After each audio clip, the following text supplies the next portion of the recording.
Keith Ellison, who made this comparison to Jews in Nazi Germany. Watch.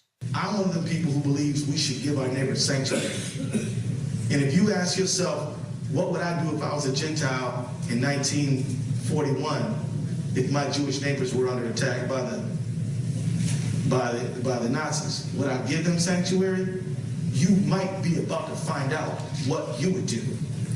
Will you pass that moral test, or will you fail it?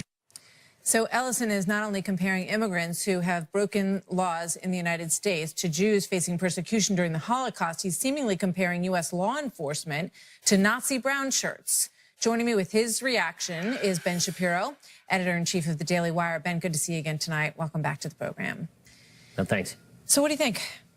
Well, I mean, there are about 1 bajillion things wrong with everything that he just said. First of all, Keith Ellison is the last person who should be making Holocaust references, considering that he spent the last 30 years of his life opposing Jews. I mean, he was very close with Nation of Islam founder Louis Farrakhan in the 1990s. He gave a leadoff speech for a guy named Khalid Mohammed, who is so radical that he was thrown out of the Nation of Islam for anti-Semitism. He's tried to back off of that in recent years, but Alan Dershowitz said that if Keith Ellison had been appointed head of the DNC, he would have left the Democratic Party wholesale. Keith Ellison is not the guy to be making this particular reference to begin. If Keith Ellison had been around in 1941, I have my doubts about what he would have done with Jews trying to hide from Nazis. But beyond that, the reference with regard to ICE, that ICE is somehow a Nazi force in enforcing the immigration laws, is just absurd. And the idea that people who are here illegally, who have been living in the country in largely freedom, many of their kids are going to public schools, they're taking advantage of public benefits, they have jobs here. The idea that this is the same thing as making legal citizens of your country illegal and then throwing them into concentration camps or gassing them is just beyond the pale. It's insane language from Ellison, but nothing shocking considering who Ellison is. I mean, unfortunately, it's become all too convenient in this debate to sort of go directly to the Nazi argument.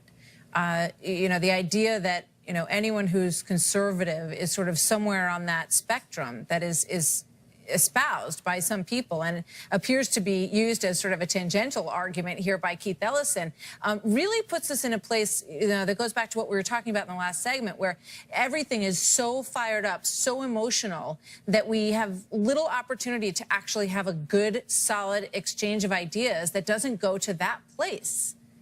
Yeah, I mean, on the internet, it's called Godwin's Law, the idea that the first person to invoke the Nazis loses the argument. And in this particular case, I think this is a pretty good example of it. I mean, Keith Ellison could make a decent argument in favor of DACA. I think he would have to make a stronger argument against President Trump, who apparently wants to re-enshrine DACA with the help of Congress. But again, comparing our law enforcement officers at ICE to Nazis is about the most insulting thing that I've heard since, like, the senator from Illinois, Dick Durbin, did the same thing with regard to our soldiers a few years back. So it seems like certain Democrats from the Midwest sometimes have problems with these sorts of linguistic analogs.